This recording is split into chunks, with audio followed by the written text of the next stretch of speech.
Assalamualaikum dan selamat datang ke wacana Sinar Harian yang membawa tajuk Politik Samsen, di mana maruah kita. Tuan-tuan dan puan-puan, semasa saya diundang untuk menjadi moderator ini, saya merasa sedikit terperangkap oleh tajuk ini. Apakah selama ini, sepanjang pilihan raya yang kita adakan sejak 1950-an dahulu, kita tidak pernah dilanda oleh politik samsen? Apakah sepanjang itu ia adalah politik siuman? Kerana menjelang pilihan raya 1969 dan selepas itu pernah ada perarakan yang membawa kepada pertumpahan darah. Pernah ada penggulingan kerajaan di Terengganu dan Kelantan, walaupun bukan pada masa pilihan raya. Pernah ada pemulauan, perjumpaan yang dilanda oleh lemparan kerusi dan sebagainya. Malah suatu ketika pernah terdapat pun penayangan buntut dan juga penayangan kemaluan pun yang pernah menghiasi sejarah dan proses politik kita. Itu soalan pertama. Kemudian apabila soalan ini terlonjak, saya terpanggil pula kepada soalan kedua.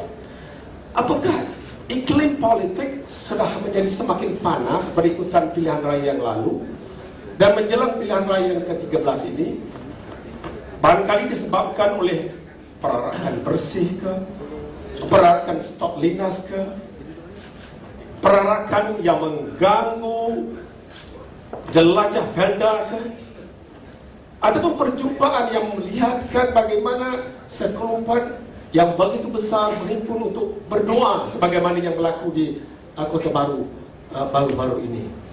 Jadi ini soalan yang kedua yang menerpa pemikiran saya. Mengapa sekarang tiba-tiba tajuk ini, politik samsen ini terluah berada bersama kita, sehingga kita terbawa untuk berbincang dalam hal ini. Sedangkan kita tahu politik sebagaimana orang Inggris mengatakan is the art of the possible. Artinya kalau sekarang sudah berlaku, mungkin dahulu juga telah berlaku. Dan politik juga adalah situasi di mana matlamat seringkali menghalalkan cara. Jadi kalau ada aspek-aspek kesamsingan dahulu, sebagaimana juga adanya nilai-nilai dan ciri-ciri kesamsingan hari ini, apakah itu suatu yang lumrah, suatu yang normal, suatu yang universal, sehingga kita tidak perlu bincang. Tetapi kita berada di persimpangan yang menarik pada hari ini untuk mencari arti dan memberi makna, mencari arti dan memberi makna kepada tajuk politik samsen. Dan untuk itu kita telah membariskan 4 orang tokoh yang sudah tidak asing lagi. Di sebelah kiri saya ialah yang baru Tan Sri Musa Asal, bekas Ketua Polis Negara.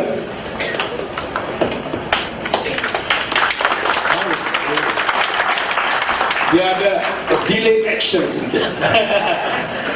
Kemudian di sebelah beliau ialah yang berhormat di Kabaran tadi, ahli Parlimen Hulu Selatan. Jarang sekali kita dapat dipertemukan dengan ahli politik daripada Barisan Nasional. Jadi suatu penghormatan pada beliau hari ini. Dan di sebelah beliau ialah Saudara Muhammad Hanifah Mahidin, ahli jabatan Kepala Pusat. Dan di hujung sana ialah yang baru Datuk Dr. Muhammad Tab Saleh, Presiden Institut Integrasi Amri. Jadi sebelum saya menghalakan mikrofon pada keempat ahli panel ini, saya sungguh-sungguh mengharapkan, walaupun tajuk hari inilah politik samsen, saya mengharap perbincangan kita ini tidak bertukar menjadi perbahasan samsen kita. Yang saya harapkan ialah suatu perbahasan siuman yang mengangkat nilai dan tata susila yang tinggi yang boleh kita wariskan kepada generasi yang akan datang, di samping mempengaruhi arus politik dan proses pilihan raya yang dimaksudkan. Jadi dalam pusingan yang pertama ini, saya akan mulakan dengan Yang Berselang Seri dengan mengketengahkan soalan yang saya sebutkan tadi, untuk memberi arti dan mencari makna dari apa yang disebut sebagai politik something dalam jangka waktu 3 minit saja. Bismillahirrahmanirrahim. Assalamualaikum warahmatullahi wabarakatuh. Saudara-saudara, tuan-tuan dan sekalian. Terlebih dahulu ingin saya menyatakan bahawa dalam keadaan demokrasi, negara yang demokrasi, sepatutnya sesuatu pemilihan kerajaan tidak akan wujud perkara-perkara yang boleh mengatakan bahawa menimbulkan masalah keselamatan. Selalunya apabila kita buat sesuatu tadi perlu menentukan bahawa keselamatan tidak tergugat. Itu penting. Jadi pada akhir-akhir ini saya melihatkan bahawa ada perbezaan. Perbezaannya kerana sometimes sekarang kita telah mewujudkan satu hate politics. Itu masalahnya. Kerana kalau tuan-tuan lihat, ada sebuah buku yang dikeluarkan oleh sebuah universiti, iaitu From Dictatorship to Democracy. Jadi buku ini dikeluarkan oleh universiti di Amerika. Okay? Dan buku ini menyatakan bahawa kalau sesebuah negara itu tadi, pemimpin itu tadi tidak telus, you boleh mengutarakan, menukar pemimpin ini dengan cara revolusi. Ini masalah. Buku-buku ini dibaca oleh pelajar-pelajar universiti, terutama sekali di negara-negara sebab timbulnya Arab Spring. Dan dalam buku ini mereka mengajar bahawa kalau you hendak mengganti kerajaan secara demokratik, you kena buat apa? Reformasi jalanan. That means you mengatakan bahawa kerajaan ni tadi tidak telus, pemimpin kerajaan ni tadi corrupted, polisnya tadi salah guna kuasa, termasuk tenteranya. So kalau tuan-tuan baca buku ini tadi, inilah yang dilakukan oleh segelintir daripada pemimpin-pemimpin kita. Masalah.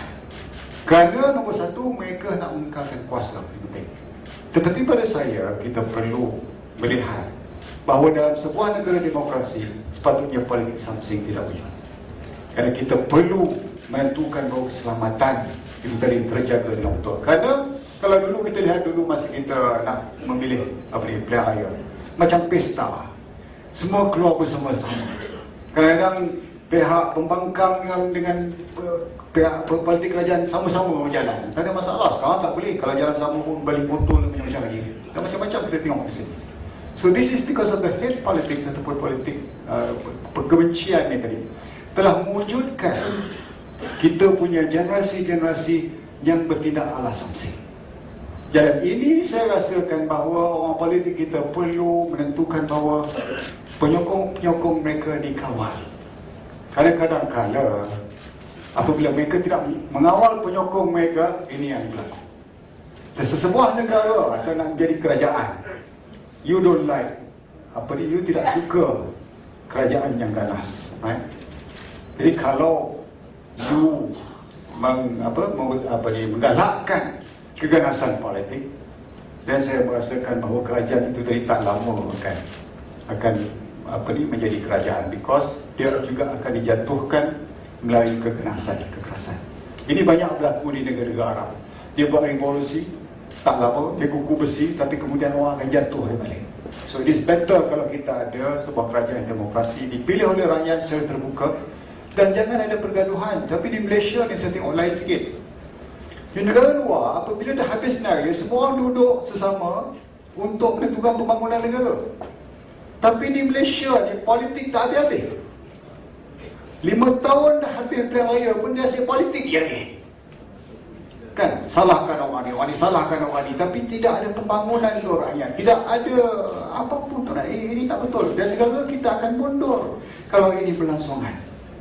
So selalunya apabila setelah kita dah habis pilihan raya, we should sit down together. Tak kira apa parti sekalipun, duduk sama-sama, bina negara ini sama-sama. Melainkan kalau kita ingat bahawa kita ni tadi nak berkuasa dengan penuh oleh, tapi berkuasa tu lain cerita kan. So kita kena, kuasa ni rakyat yang pilih. Terpulang pada rakyat siapa dia nak. Jadi inilah kita kena jaga, dan kita kena tentukan bahawa politik samseng ini tidak akan berleluasa. Dan agensi yang paling penting yang perlu menjaga bahawa tidak ada politik samseng ini adalah PDRM. Ini penting. So PDRM kena bertindak tegas. InsyaAllah nanti saya akan ceritakan bagaimana saya bertindak dulu semasa pilihan raya. Cuba nak mengawal ataupun mententeramkan semua pihak.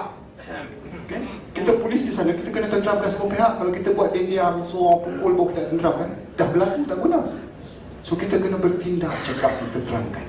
Jadi insyaAllah lepas saya lain penceramah yang bercakap, nanti kita akan terangkan bagaimana sesuatu situasi itu boleh dikawal walaupun keadaan kita dihangat. InsyaAllah boleh dikawal. Jadi nampaknya bagi Tan Sri bahawa kita semua, kedua pihak khususnya yang berkonflik itu perlu berkepala dingin. Betul. Berkepala dingin, ya. Jadi kita pindah kepada Ibu Hormatlah. Apakah reaksi dan respon sebagai seorang wakil rakyat yang telah melalui gerakan dan gejala dalam pilihan raya untuk memastikan budaya samseng ini tidak berlarutan? Terima kasih pengerusi wacana hari ini. Salam sejahtera, salam hormat dan salam satu Malaysia. Saya ucapkan kepada para hadirin yang saya hormati. Inilah permulaan wacana. Kita nak buat, kita nak menyingkirkan samseng. Jangan kita sabar. Sabar ni lebih besar daripada iman ni. Sabar. Saudara-saudari yang saya hormati, yang berbahagia, Tan Sri, Datuk, sahabat seperjuangan saya, yang berbahagia, Tan Sri telah memberi satu mukadimah yang begitu panjang lebar. Saya terpegun dan juga menghayati segala apa yang telah dimaklumkan oleh Tan Sri sebentar tadi. Sebelum saya memberi hujah saya tentang pendapat ataupun soalan, Tan Sri mengatakan seperti tadi, kita harus mengawal penyokong. Betul. Itu keperluan. Tetapi sebelum kita mengawal penyokong, kita kena mengawal diri. Kita jangan suruh orang, lepas tu kata kita tak tahu apa-apa. Kita tidak boleh menjadi pencetus kepada masalah. Kita seharusnya menjadi seorang pemimpin yang cuba menyelesaikan masalah, tetapi kita tidak boleh berbuat sedemikian. Malah kalau penyokong diam pun, penyokong bagi saya mempunyai hasrat ikhlas untuk melihat parti yang mereka mewakili itu berjaya. Penyokong tidak ada hasrat di hati mereka, awal pagi bangun, hari ini saya nak buat kacau bilau. Tak pernah ada penyokong seumpama itu. Tetapi kemungkinan besar ada pemimpin-pemimpin dalam isi hati, denyutan nadi dia, hari ini saya nak buat sedikit perubahan, saya nak cetuskan, saya nak suruh penyokong-penyokong saya pergi mengganas. Oleh yang demikian, bagi saya, kita harus tanya kepada diri kita, sama ada kita hendak mengikut satu cara yang munasabah, cara yang betul supaya kita dapat memastikan penyokong kita bertindak adil dan saksama. Itu yang penting.